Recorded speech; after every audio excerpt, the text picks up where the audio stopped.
Hey, Inspired Moneymaker. Did you know that 1 in 4 Gen Zers plan to become a social influencer? So this is no easy game. We're about to talk money and business with a full-time Gen Z creator.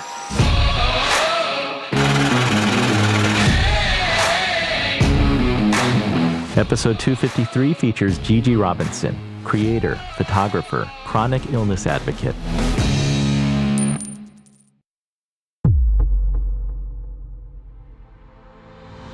And that's the thing I love the most about LinkedIn as well, is I'm talking about it as a professional, right?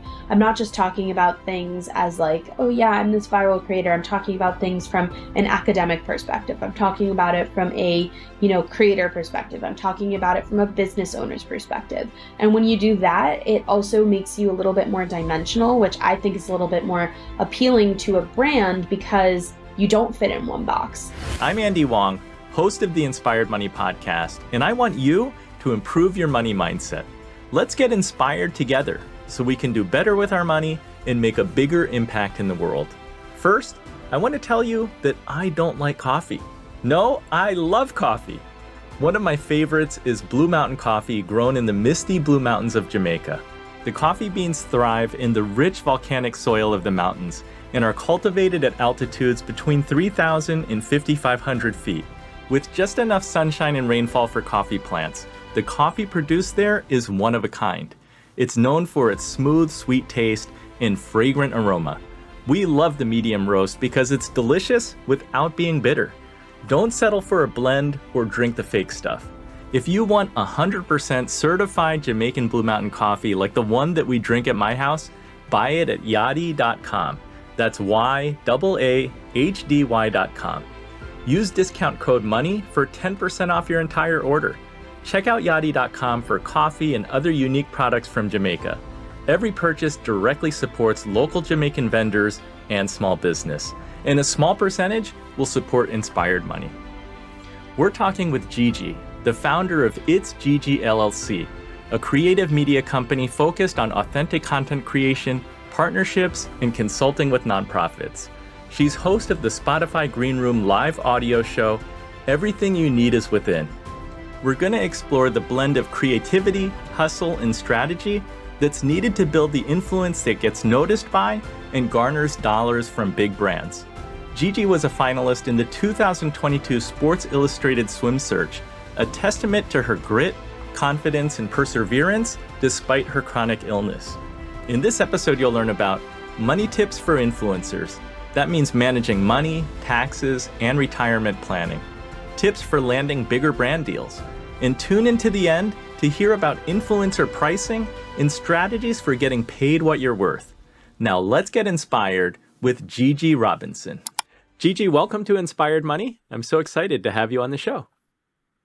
Thanks so much for having me. This is a really exciting show to be a part of, and I can't wait to sit down with you for the hour. Let's jump right in. What's your earliest childhood memory of money? I think my earliest childhood memory about money would probably just be to always work for something. I, as a kid, was very, I would say, entrepreneurial in a creative way. I initially started out with money, specifically actually fundraising for the Ronald McDonald House Charities. I lived in a building with a lot of doctors and nurses and people who worked at the New York Presbyterian Hospital up on the Upper East Side. And so around the time of their annual fundraiser, which I don't know if it's still called this, but it was called the Ronald McDonald House Charities Fun Run in Central Park. I think it was, a mile or two, and each age bracket ran a different amount of whatever. And if you fundraise a certain amount, you get, certain prizes and benefits and everything. So over the years, I just would bake cookies and sell them outside to fundraise for it. And a lot of times, because it was doctors and nurses and medical professionals and you're raising money for like childhood cancer, they would often donate. And so a couple of years I, started out small, but then I would get people like my aunt and uncle who work in finance to like have their company match it. And as they matched it, like the prizes got bigger. And one time I got to like go roller skating or ice skating with the New York Rangers in Rockefeller Center. So that's my first memory with money. That's really cool. So you got you saw the benefit of not only helping other kids, but you got a reward for your fundraising efforts. Was that giving back? Was that instilled in you from your parents, your aunt, your uncle? Where did that come from? Yeah, I think like all of the above. I just think that's how my family kind of operates. They're just people that like to give back. And that's become really important to me as I've scaled to where I'm at today. That's really cool. Well, I'm excited to have you on the show. You are a Gen Z, so you're early 20s. So when I ask you that question, what's your earliest childhood memory of money? You're not going as far back as I would or some of our other guests. I'm not sure if you're still a student or if you've earned your master's already, but are you still a student? Yes, I will be done with school in December, and I'll officially be walking across whatever commencement stage it is in Los Angeles at USC. I think in spring of 2023, if all goes to plan. But yeah, I will officially have my degree in December. That's awesome. Well, I'll congratulate you early. I know that you're doing your undergrad work there, your master's. You're also a body image and chronic illness advocate. Tell us about founding It's Gigi LLC. Yeah, so this is also quite a lovely little story, and I think everything does really go full circle. And I was talking with somebody about how one path leads to the next, and you just have to be okay with it and figure it out along the way. So when I was applying to college, I initially actually wanted to go to the University of Miami in Florida. And it was like my dream school at the time. I was really, really excited about the opportunity to go, but admissions season came around and I was actually waitlisted. And that was like really heartbreaking because, everyone's going left and right, like either accepting or like figuring it all out. And I actually got in on my birthday, which was after the deadline to like accept that you're going to a school. I'm pretty sure like May 1st or May 3rd or something is whatever, the first Monday, I believe in May, also Met Gala Monday. But aside from that is usually when college students are accepting. So I accepted FIT here in New York, which was a state school in the meantime, and U Miami had given me a good amount of financial aid. I was going to be able to go to school and with this financial aid, but they had overlooked something and they changed their mind a week before I graduated high school. So I went from like being really anxious and accepting my place to going to FIT, and then I went to potentially accepting my dream school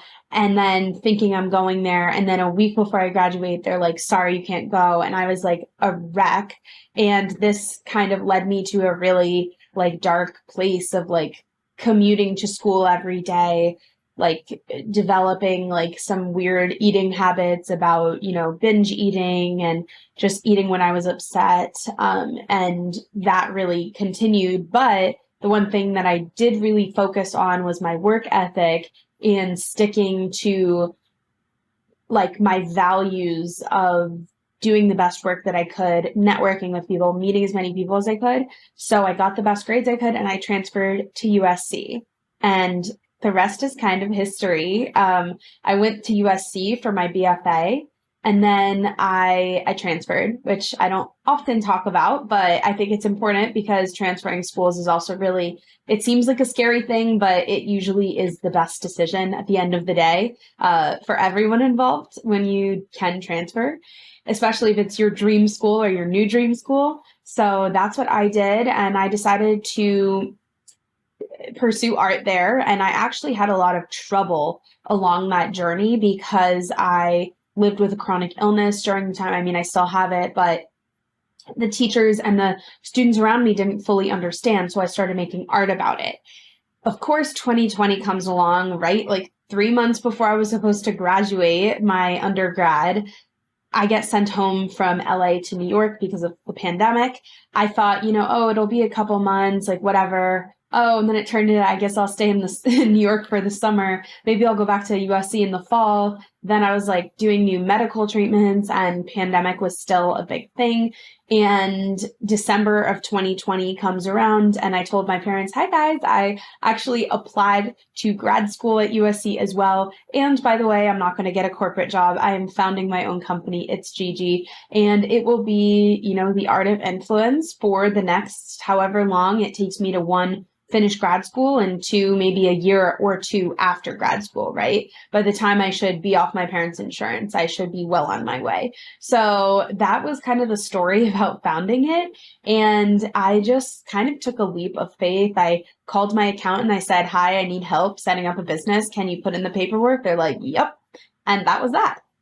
What was your parents' reaction to you saying, I want to forego a corporate career and I want to start my own company?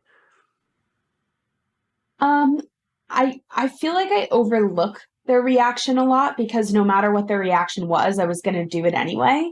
They were kind of like, they talked about it with like, my extended family, and everyone's kind of like, you just got a degree from USC and you're not gonna use it. And I was like, I am using it. It's just in a new way. And like, my thing is I'm gonna prove it to you. And so I just started partnering with brands. I started doing speaking engagements. I started, going to events in actually probably the latter half of 2021. The first half was definitely what I like to call grind mode. I was planning, plotting, figuring out my, year. And as time went on, I mean, if I think about where I was this time last year versus this time this year, the growth is tremendous. And I think that that's also the beauty of working for yourself. And I don't know. I think luckily they were somewhat understanding and I'm able to actually live at home. So I live with them and they get to see some behind the scenes. But at the same time, it's like, again, you invest this money in your child and going to a really prestigious university and they say, oh, sorry, I'm not going to, get a corporate job. I'm like, yeah, I'm not going to get a corporate job. That doesn't mean I won't take care of you. Let's take a step back. So while you were in school, I know that you mentioned the chronic illness that you're living with. Tell us a little bit about it, because I think most of us are not familiar with it by name. And I imagine you were probably in the same boat when you got a diagnosis. Yes and no. I was diagnosed at 12 years old. So at the time, I did not do research. I was a 12-year-old. I wanted to do things 12-year-olds did, do arts and crafts, go to after school, like whatever it was at the time. I didn't want to be a patient and I denied it for a long time. And I think that's something a lot of people with chronic illness do is they need to get through that denial and acceptance phase, which is very challenging. And for me, it took hitting like the worst health of my life to really be able to be like, okay, Gigi, you need to go to the doctors, you need to change your lifestyle, you need to make sure that you are like going to physical therapy twice a week and doing the exercises and eating the right things and so on and so forth. So I live with Ehlers-Danlos syndrome. It's a connective tissue disorder. Oftentimes people ask like, well, what does that mean? It's kind of similar to how fibromyalgia has you in pain all the time. It's a lot of chronic fatigue, a lot of bad days. It also leads to other comorbidities.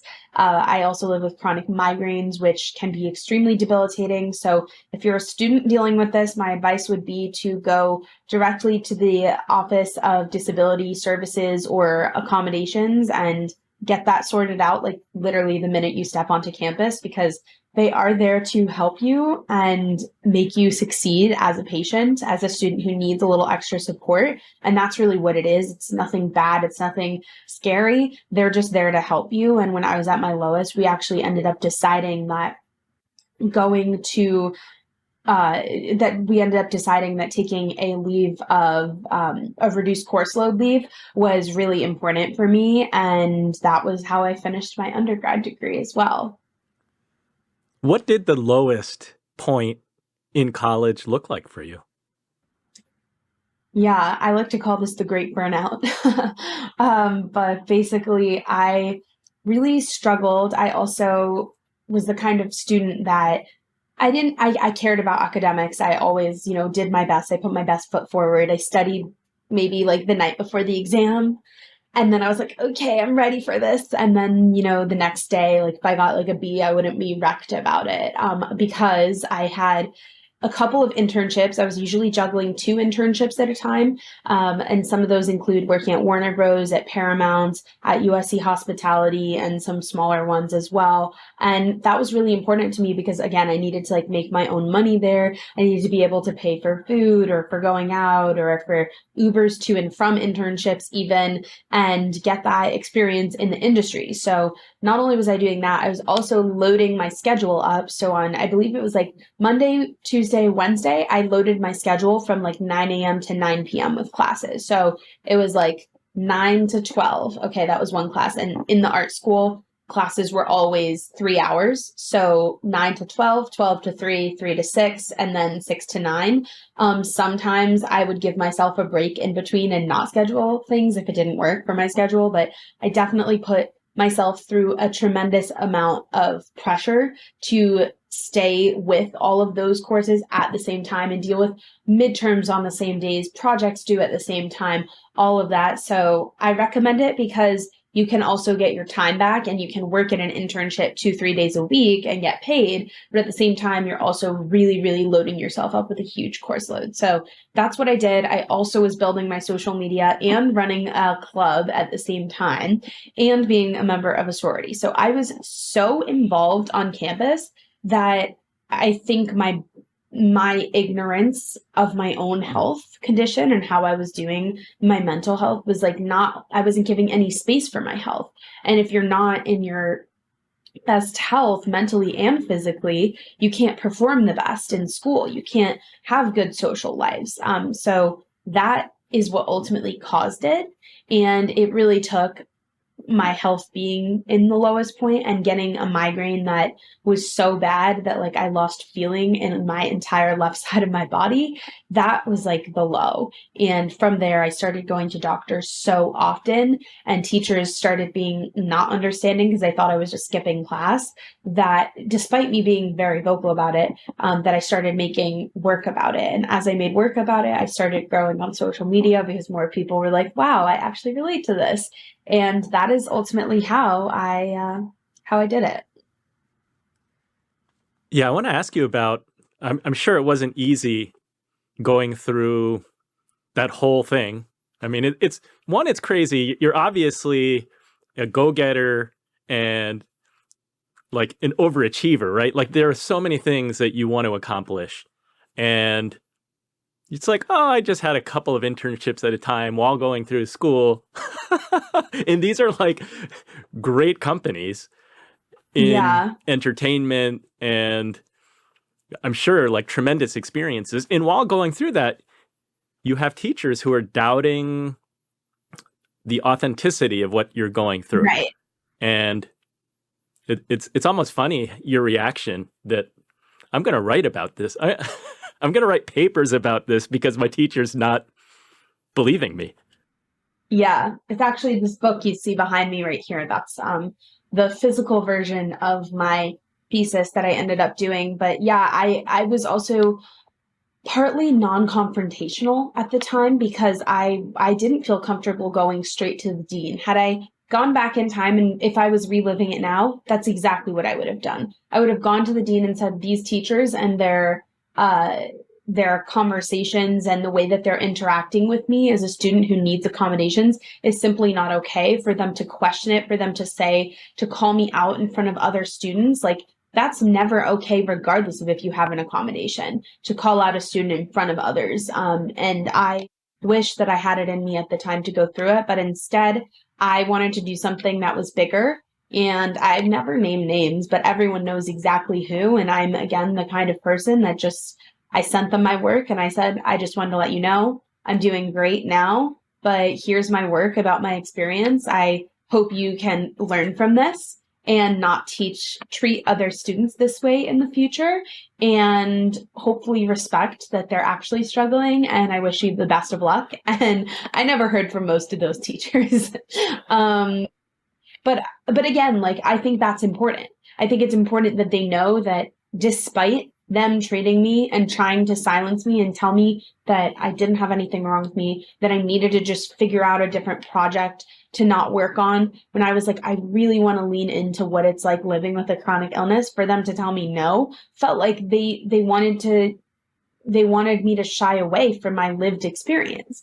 And I didn't like that. And I just was kind of like, that's as best as I could describe it. Well, that's a great lesson to be bold and to speak to the powers that be and to have courage and to be open. I think Yeah. that since you're a content creator, so was it a very organic process of you finding your own voice? Because I think for a young person, that's often what's missing. Like you're not sure what's my identity and what is my platform, what is my voice, what is my true voice, what am I trying to say? Yeah. Well, again, I got a BFA. I've been shooting photography for years and years. It's over a decade at this point, which is really awesome. And I absolutely geek out over cameras and videography and cinematography and all of that stuff. But I have been spending, again, years shooting and making people feel confident and understanding what the power of image making really is. And that's something that takes me back to this program. It was called the Image Makers Program at the International Center of Photography. And it's for budding teenagers who are, going down the route of being photographers or cinematographers and just like kind of paving a way in the industry. And when I did that program, I think it taught me a lot about, again, like the power of what an image can do. And at the time I was really into like mystical things and creating, more staged beauty shots. And that's totally fine. I went in a completely different route. But as I went through my BFA, I started using images to also tell stories and lean into storytelling a little bit more and also spoken word with that. So as I was dealing with this, I didn't have the words to confront people, but I did know how to tell a story through image making. So that was what I ultimately ended up doing. And now as I have become a content creator, it's really about experimenting with new mediums and learning how to grow in different places and like find a community on different platforms, right? At first, they started out with Facebook. So that was all through basically text, like messages and words and images. And that was great at the time. And now it's through TikTok and Instagram and spoken word with my Spotify live show and LinkedIn. So it's been really awesome. Share with us as a content creator, like what is your process for creating content and how do you monetize that content? Yeah, these are two great questions. I'm probably going to tackle them one at a time because I could honestly do an episode on each of them. But I do have two phones. One is my personal phone and one is my content phone. So wherever I go, I usually have my content phone with me and I have my assistant shoot content using that phone that then I will send to my video editor who will cut it up, and then I'll send a voiceover over, and then I'll send it to my social media coordinator to allot it into a schedule. So I do have a big team, but it wasn't always this way. Before I had a team, it was always about like, what is a good piece of content that can make somebody feel really good? Also, what is a piece of content that will make somebody want to come back? What's a piece of content that's going to make somebody want a product or want to be a part of a community, right?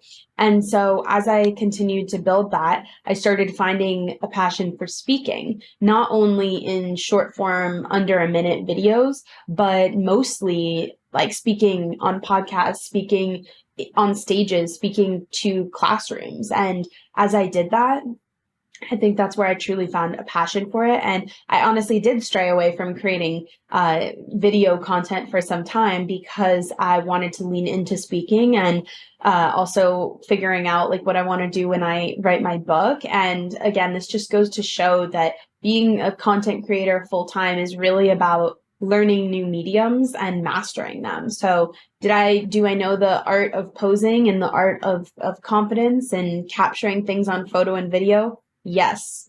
Can I lean into making things a little bit more viral? Also, yes. So as I grow, I'll just, really, really lean into that. So I think it was very organic and I've loved it. I also joined a social media club at USC and it was called USC Reach. It's a great club, and I definitely think it laid the foundation for what I do today. And it basically was a club that focused on a creator community at USC, and they invite incredible guest speakers all the time to talk. They get integration with and experienced people who work at big social companies, Spotify, TikTok, YouTube, Instagram, etc., to come and speak to the students to learn and to leverage whatever they can, and also kind of just get their feet wet with like, if you want to do this full time, here's what it takes. Or, here's like a viral video format. Like, why don't you apply it to your own content, right? So that was also really fundamental for me there in teaching me about monetization and taking me from a photography student who wanted to just shoot billboards and shoot magazine covers and things like that to actually like standing in and holding products and shooting them and doing self-portraits, but making them more about a product and a brand. So that is how I kind of fell into it. And it was really seamless. And in terms of monetizing, it's also about putting in the work. You have to network your ass off, to be blunt. You have to message people on LinkedIn, message them on Instagram, tag products organically, message the brands, message the social media managers. I mean, it is a lot of work. And that's why we always see people going to talent agents or talent managers to really help to scale their business. And are managers and agents important? Yes and no, depending on your size, because they do take a percentage of your income, but they usually are the people that have the contacts in the industry that can land you deals ultimately, which is, again, what you need to really scale. So, yeah. Gigi, take us back a little bit to prior to you building a team. Like when you're a solo content creator, what kind of content were you creating? And what were the first paid opportunities that you saw arising? Yeah, well, I mean, my first brand deal was with Hint Water in 2017, and it was for my photography. And, they paid me with like a bunch of cases of Hint Water. And then they also paid me in, I think it was like a couple $100 at the time. And I was like, oh my gosh, this is great. And obviously now I get paid more than $100 to make some content. But before I had a team, it was all about, again, that brand client relationship. So I also mentioned I did work a bunch of jobs and was building my social media through college. So I was posting about my internship as I was doing it. But then I also was a brand ambassador for a bunch of different companies, including Abercrombie, TikTok, Tinder, Timberland, Smashbox, and more. And as I did that, I was essentially paid to field market on the ground at campus and be like, here's some free product to all the sororities, or drop some other things off like around a game day that were branded like TikTok or branded with Tinder for USC during game day. So that was something that I really loved, and it was a job, and it was about being like that spokesperson. And that also got me comfortable like getting to know people on the ground. And as you're monetizing, again, it's all about networking and leaving a good impression. And I think the biggest mistake I see new content creators doing is going into events or going to places with the sole, I think, interest of getting a brand deal and making money, or just being at the event, and they are not doing anything about it to build that relationship. They're just like, give me your money, or like, I'm coming here for the photos and then I'm leaving. And is that okay? Like, yes and no. Like, it's about going to some place and making content, but it's also about saying thank you all the time, like sending a follow-up, sending the links to the content, sharing what a great time you had, asking next time if you can bring a friend, asking if there's other opportunities. Those are the things that are going to make you stand out in a world of people where they're just kind of being pretentious and walking around like, oh yeah, like I got invited to this event and whatever, when in reality, like they're not a nice person. You know what I'm saying? So always be kind as well when you're starting out. So you should focus on building the relationships first, not being solely focused on show me the money. Exactly. Because I mean, if somebody comes up to you and, or if let's like take a step back and say, okay, I want to work with, LANEIGE Lip Masks here. And I love the lip mask. It's so great, but you've never seen me talk about it online and you just go straight up to somebody at an event and say, I love the lip mask. I really want to work with y'all. They're going to be like, okay, but we've never seen anything about you talking about it, right? Like, do you actually like us? And then you could say, oh yeah, I actually am a huge fan. I've been using it for years. I also have XYZ variations. I actually made a TikTok video about it that went viral, right? Boom, there you have it. They're like, oh my gosh, we actually totally missed that. Sorry about that. Could we send you a PR package? You're like, yes, thank you so much. You got the PR package. You post about it on your Instagram story. Then you send a follow up email. You're like, oh my gosh, thank you so much. I really love this. I just wanted to let you know right now I'm booking out my fall schedule for partnerships. Just wanted to see if there's an opportunity here for us to work together. Like, it doesn't take much for somebody to figure that out. I think part of it is also just the relationships between brands and creators are constantly changing, and I think creators sometimes get intimidated, and brands try to rip creators off. So that's like another thing, another layer as well that we have to think about.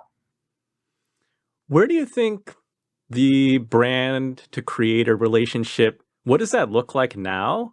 And what are some trends that you're seeing? Like, where do you see that going? Yeah, I mean, I think there are a ton of different trends right now. I wrote about this one on LinkedIn the other day about the way that brands are wanting more quote unquote UGC content, user generated content, AKA, hey guys, I am, going to New York, or I'm going on a podcast today. And right before I decide to like do a little glow up, so I put some of this lip mask on. I also, put my hair up, but this lip mask was like the favorite thing that always adds this nice, like, glow to everything, right? That's really different than, hey guys, like today I want to tell you about Laneige. It's this amazing lip mask that I really love, right? So these brands are wanting people to make things as natural and as seamless as possible, which obviously can be challenging because not everybody is a storyteller. Not everybody does understand how to really paint the picture of like an organic integration. And I think this is causing a lot of creators actually a lot more difficulty because there are sometimes very specific UGC guidelines of you can't mention another brand, you can't mention another product, you can't mention our name directly. You just have to be like, here's this thing, I really love it, and show it, versus sometimes they give you so much flexibility and then they go back on their word and they want you to edit it. This actually happened to me recently where a brand said, come up with ideas. We're really excited. We'll need to approve them before and go script them. So I spend, an hour scripting them with my copy editor, and we love the scripts. Like, we think it's a really great narrative. And we come back and they're like, actually, this is not what we're looking for. We want to do a more UGC related one. And we want it to be about, this kind of story with this kind of script. And I'm like, if you already knew that, why would you waste my time? Right. That's the biggest thing with it. And I think the mistake that brands often make is not jumping on the phone and not being transparent. And it's hard because you only have so many hours in the day. So if you can get on the phone with a creator for 10 minutes even to walk through something, that is more valuable than just saying, here's the brief, make the content, we'll do it all over email, right? So often also with UGC content and with UGC content, it's usually like one-off. It's like, we'll pay you once, like a couple $100 to make this video, and then you're done. Bye bye. Versus a long-term partnership where you're, more of a brand ambassador. It's kind of a partnership where you're working with somebody for 6, 9, 12 months, right? And I think that those partnerships are also becoming more important as well. So if you see the UGC content as a lot of one-offs, do you also see that as a stepping stone to reaching the brand ambassador, sort of like a deeper relationship with the brand? Yeah, absolutely. And I think the good the good news is the more content you do create as a smaller micro creator, even macro creators under 500K, right? Like these kinds of creators are still doing one-off partnerships. And part of that is because it's like the stepping stone to becoming a bigger, more established creator. And I mean, in 2020, I did 87 partnerships with different brands, which is like a lot. That's almost a third of the year, right? That I was able to do partnerships with a different brand in, but not all of them were paid. So I did 87 mostly to build up my content resume and do as many shoots as possible so that when 2021 came around, I was really focused on figuring out like what can I do to scale back as much as I can and also like create the best content that I can and focus on other projects. So as I was scaling, I was able to work with less brands, get more money, work on a longer term basis. And that has been really great. And now in 2020, I've only worked with 7 brands and they all have been long term, which is really great, you know? So I think that it is a stepping stone. Absolutely. Talk a little bit more like what that looks like. Did you set out like explicitly with a new goal to really stress quality over quantity? And how do you do that? I would imagine it's learning to say no a lot.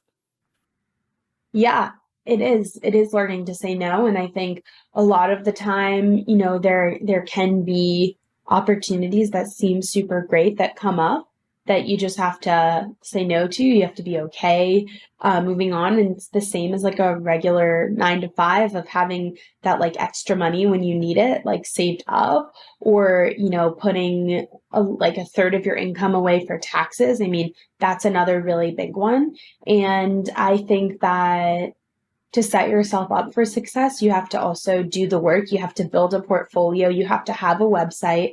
You have to have, you know, all of your top case studies somewhere.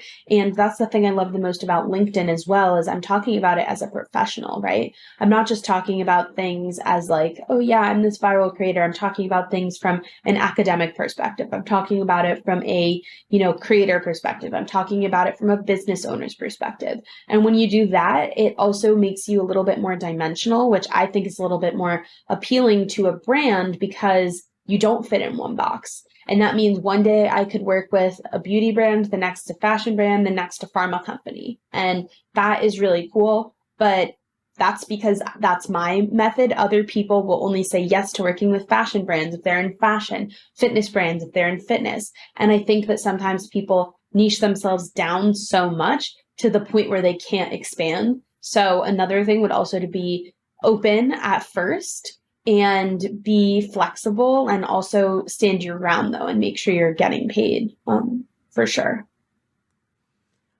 You mentioned the saving a third for taxes. So I want to come back to talking and asking you about like money and being an influencer.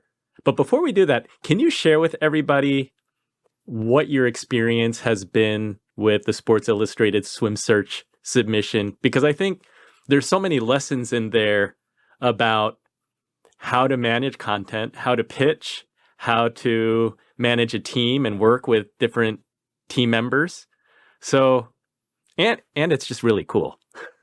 Yeah, thank you so much. I initially had thought of submitting because I saw who won last year. She was also a USA alumni. And I had had it in my mind since like September. I was like, when the time comes, I'm going to submit. I'm going to submit. And then I was down in Florida shooting. I was down there for Art Basel, and I was actually shooting content for Playboy at their their Playboy Art Basel party, which was so fun, so crazy, and 10 out of 10 would do that experience again.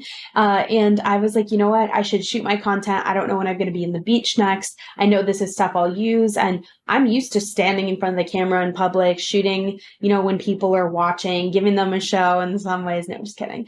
And making sure that, I had everything that I needed at the time. I was like, this shot, this shot, this shot. And I had that all in my head and like wrote it out. And that was back in December. That was before I even hired my video editor. And she is super, super awesome. My entire team is actually Gen Z, and we're all mostly women with chronic illnesses, which is also really cool. So we all kind of get one another in like working in flexible environments. But I had this footage and I essentially just needed a script to voice over and to really set the stage for it. And that's where we used our talents. I had a video editor go in and chop up the footage. After I did it, I had my copy editor help me write the script.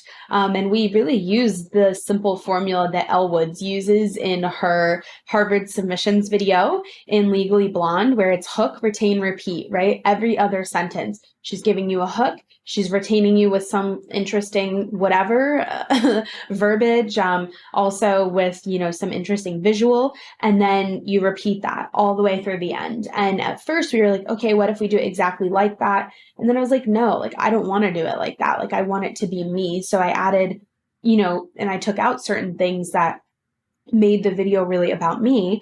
And so we submitted it actually while I was at New York Fashion Week in February. And I also posted it on LinkedIn, which was incredible because not many people are posting about modeling, specifically swim modeling, on such a professional platform. In fact, I posted after the fact once my photos came out, and my account got flagged for inappropriateness because they thought that my photos were like not business appropriate. And like, since I obviously like was like, this is not for real. But it was interesting because nobody had ever talked about modeling in a swimsuit and also about business and also about advocacy all in one sentence that was encompassing. And that's what ultimately had caught their eye. So it was really incredible. And, I'm in the magazine, which is also awesome. And it just goes to show that you never know like what an opportunity can do for you and what opportunity is there. You really just have to go after it. And this is a contest. Is it next month that you'll find out if you make the official like rookie? I don't know what the title is. Yeah, next month. So we're all kind of hanging tight, seeing like what's up. But for now, I'm in the magazine, which is super cool. Did you ever think that would be possible when you started? Yeah, of course. If I've seen somebody who's 7 degrees of separation away from me or less, I think anything is possible, right? If this girl who went to the same school who I've had conversations with can do it, so can I.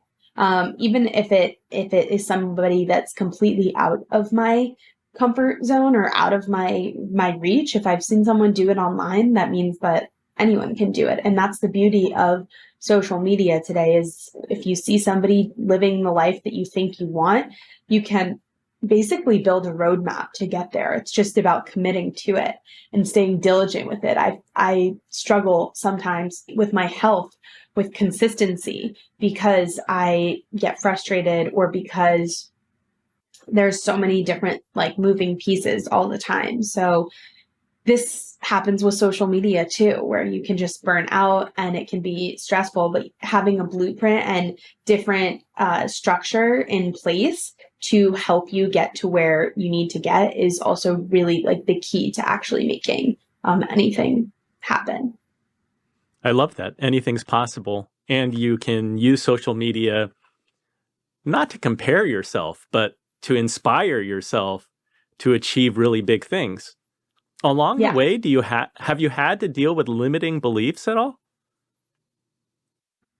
Yes and no. I don't really care about like other people's opinions when it comes to my aspirations. Like if I say I want to be on Forbes 30 under 30 and you tell me it's a reach, it inspires me even more to prove it to you and to get it done. The same way that my teachers told me that I needed to move on from creating content about chronic illness in my senior thesis. And I said no. And I appealed. I got new teachers. I got featured on Good Day New York about it. I got featured most of my presses actually about it. So I think that it's just something that I actually use as a propellant instead of a repellent, How about for yourself? Any self-limiting beliefs? Or are you always Yeah. dreaming and knowing that really big things are possible?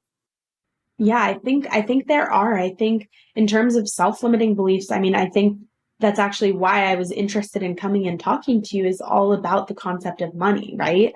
As an influencer, how do you learn how to manage your money? How do you know when to invest in expanding? How do you actually build an expense sheet, right? If you're not a super diligent person, how can you create a safety net when some of your contracts only pay you 30 days after the completion of the contract and it's a 6-month contract. So you sign it in June, you don't get paid till January. That's like really tricky to navigate. So I think some doubts about money and some limits about money that also comes with like how I grew up, with what my parents had done, and that's just I think everybody has a relationship with money based on their upbringing. So that has taught me a lot. But I'm extremely optimistic. I'm very interested in like anything's possible. I'll be a millionaire before I'm 30. Like those are my vibes, and I'm really confident in that. It's just a matter of, I think, really like believing in myself and again making a blueprint not only to scale my media company but to also scale my financial model as well. So limiting beliefs around money are for sure challenging, especially early in your 20s. You're figuring it out. If I didn't live at home, I wouldn't have gone to grad school. I wouldn't have been able to probably make it on my own in New York City last year if I did grad school and lived by myself. So I think that,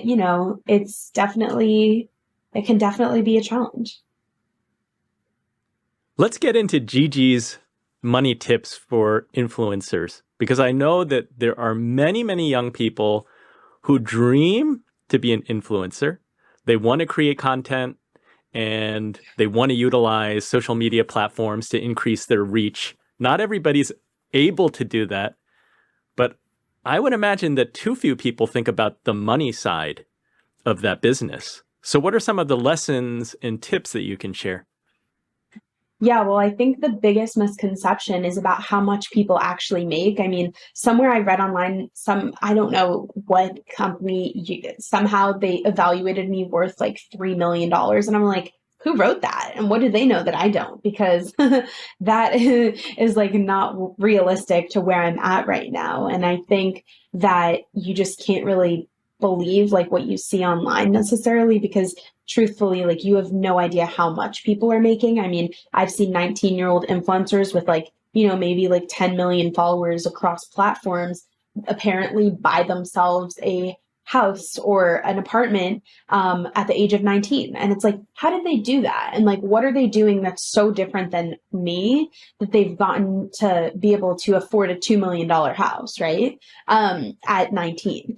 And I think that it's definitely interesting, and we should be having more of these conversations about influencer pay transparency, their creator pay transparency. That was a big thing over the past couple of years because there's been a lot of disparities about who gets paid what, especially when it comes to diversity in campaigns and paying people of marginalized communities less money than like white people. And that's pretty jarring when you look at the numbers and you're like, holy shit, it's the same, in the corporate world right now where you look at or you ask somebody, oh, what are you getting paid to do this job? And they're getting paid double what you're getting paid for the same job. And you're like, what?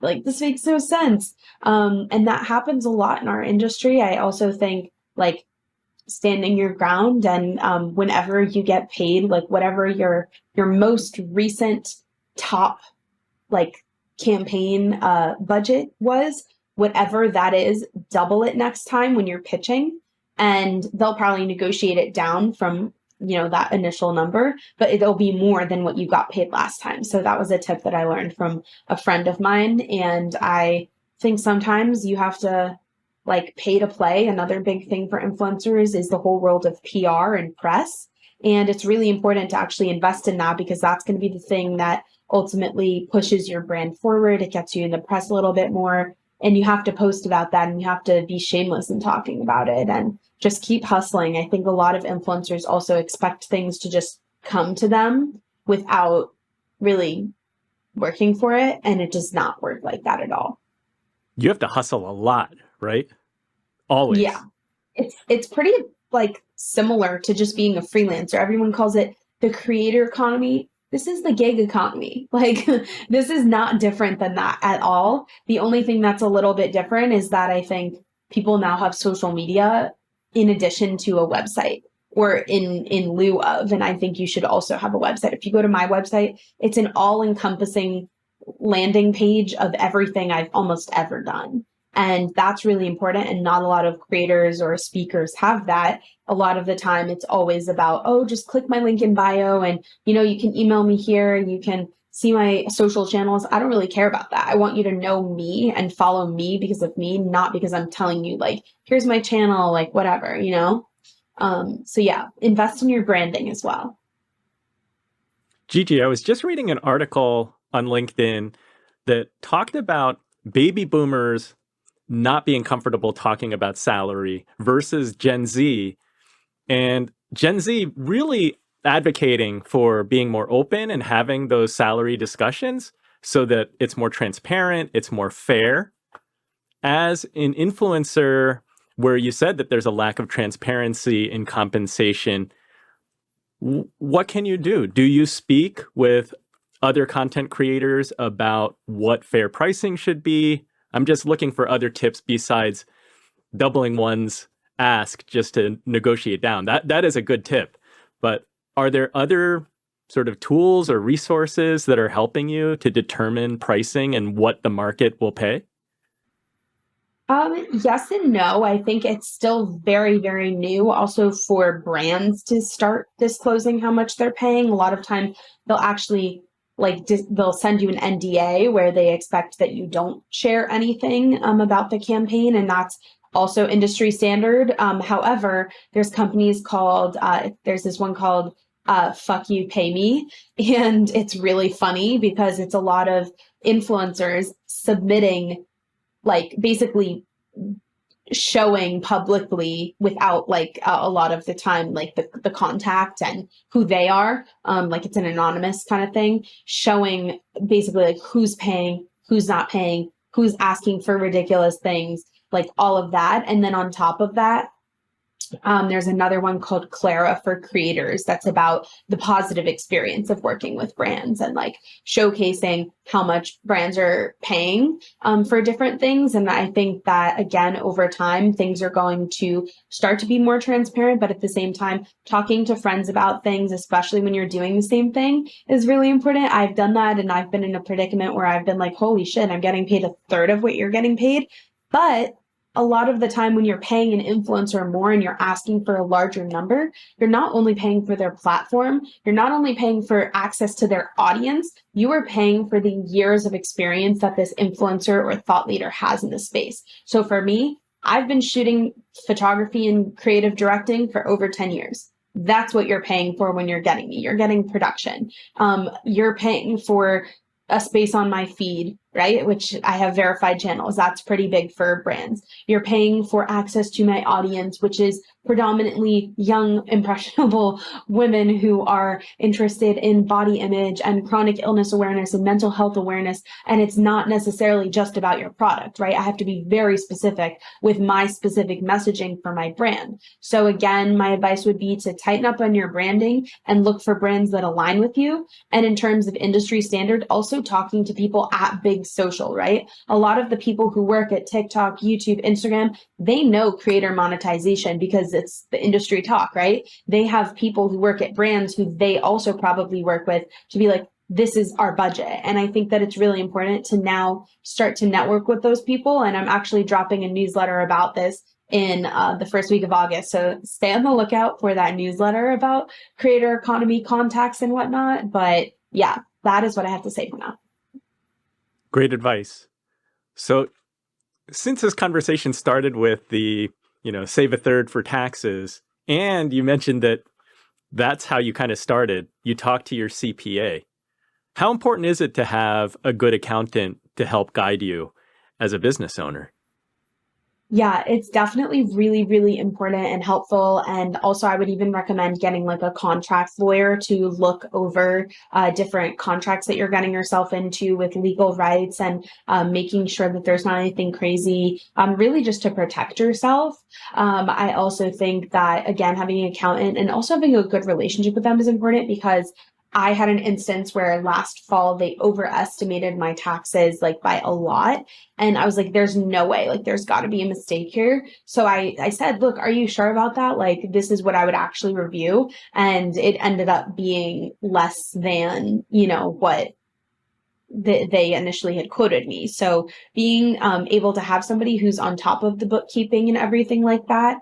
Also, like I use QuickBooks. I have contractors, and that's just it's really important to also be able to say, hey, look, I think something's wrong. And also, when you are building a team, knowing when you kind of have to let people go is important too. When they're not getting work done, or luckily people have just found new opportunities again because they're Gen Z. Like they're always like we're always all over the place, and I feel like that's fine. But as long as you're committed and you have open dialogues about things, I think that's also really, really important. Not only with your financial team, but with your actual team. I'm a financial advisor, so I have to ask you, as a 24-year-old business owner, to what extent do you think about retirement in setting up things like a solo 401k or retirement accounts? Ooh, yeah. I'm still figuring this out right now. I think I did open a Fidelity account, but I have not funded it yet. And I think for me, I'm focused on paying off my college debt before I'm focused on saving. So I know that both are very important, but even if I put away like $100, right? $100 a month. I don't think that's so challenging to really do unless you're super strapped. So I'm gonna start to do that, and then by the end of the year, I'll have like $1,200 in an account, and I feel like that's pretty good.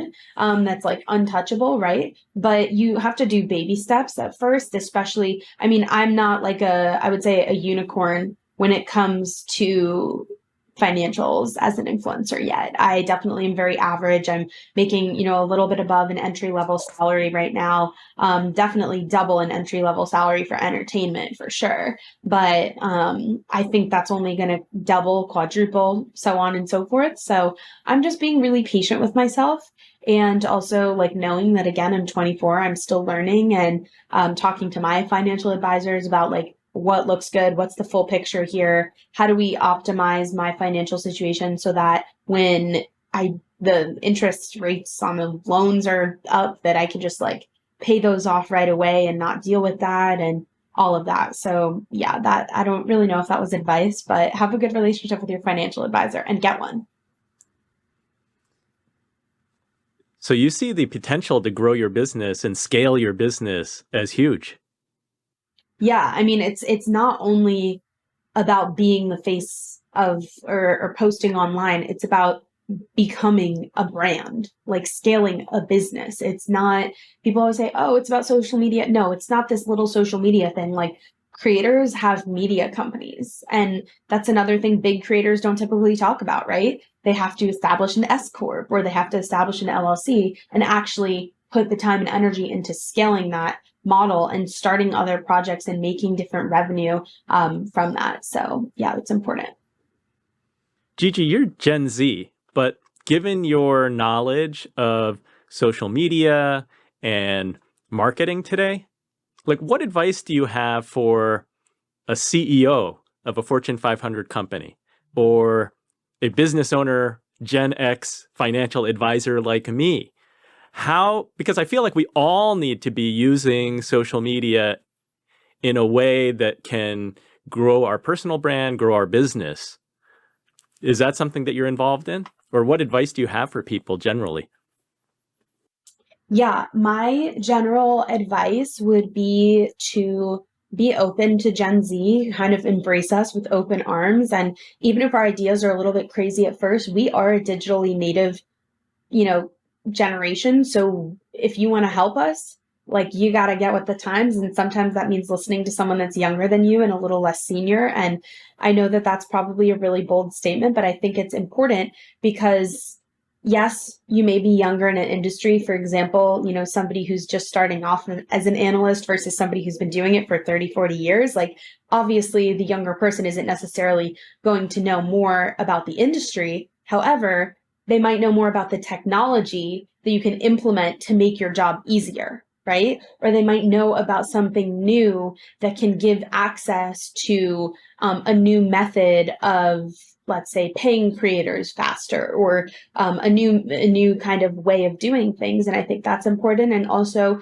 just like the style of work and the way that we work. I prefer to work remotely because I can do things like this. I can record anywhere, as long as I have my microphone and my camera set up. I can go to an event. I'm going to an event later. Like, there's so many different possibilities. So definitely just, again, welcoming us into the conversation, and also asking questions too, right? Like, the questions I may have to you as a mentor or as a CEO of a Fortune 500 or a founder of a company, I'm going to have questions for you, but I would expect that you have questions for Gen Z to understand the way that we behave as consumers. And that's really important as well. Consumers, employees, and really just like the new wave, the new age. So that's what I would say. Gigi, I like to ask all the Inspired Money guests, how do you define success? Excellent question, but I think it is ultimately, it's like it's something that we have in our own mind, and it's always temporary. And I think that's something that a lot of people don't always think about. And maybe that's a little like Debbie Downer, but success is always temporary, because you'll achieve something and then you'll move on. And the next big thing will be another piece of success. But you never know what's happening behind closed doors. You could be super strapped for money in a certain quarter. You could have lost a big brand deal. Maybe you landed a big brand deal, but it wasn't with the brand that you wanted. It goes up and down. So I think success really is in the eye of the beholder, but also it's about what makes you happy. And I think how your business is making you feel, and how the people that you're surrounding yourselves make you feel. Sounds like a process, and one where you have to embrace the ups and downs. Yes. Well, thank you for sharing your personal experience, your business experience. Clearly, you're having fun. You get to go to all kinds of cool events and work with really cool brands. So much of that it just sounds fun. But clearly you have a business mind too, trying to manage a brand in a company. Tell the Inspired Money Makers where to follow you and where to find out more. Yeah, again, thanks for having me. I really hope this was informative. I've shared a lot of information I never have before about my, money journey. But you can find me, just Google my name, Gigi Robinson, gigirobinson.com, or at It's Gigi Robinson everywhere. Thanks, Gigi. Thank you. So what was your favorite Inspired Money moment? My favorite moment was hearing how Gigi cultivates relationships with brands. Don't get overly focused on the money, but spend your time building good relationships. Later on, you will have the opportunity to be strategic, bold, and make the ask. You're likely to get many no's along the way, but you're going to be pleasantly surprised by the yeses. Develop and strengthen your muscle for getting out of your comfort zone. If you had a different favorite Inspired Money moment, please post a comment or share it in the Inspired Money Makers Facebook group at inspiredmoney.fm/Facebook. Thank you for tuning in to the end. Be sure to subscribe to my email that goes out every 2 weeks. The Runnymede Investment Team highlights data, news, and events that we think are worth sharing. Subscribe at inspiredmoney.fm/newsletter. Thank you for joining me on this mission. Have an inspired week and do something that scares you, because that's where the magic happens.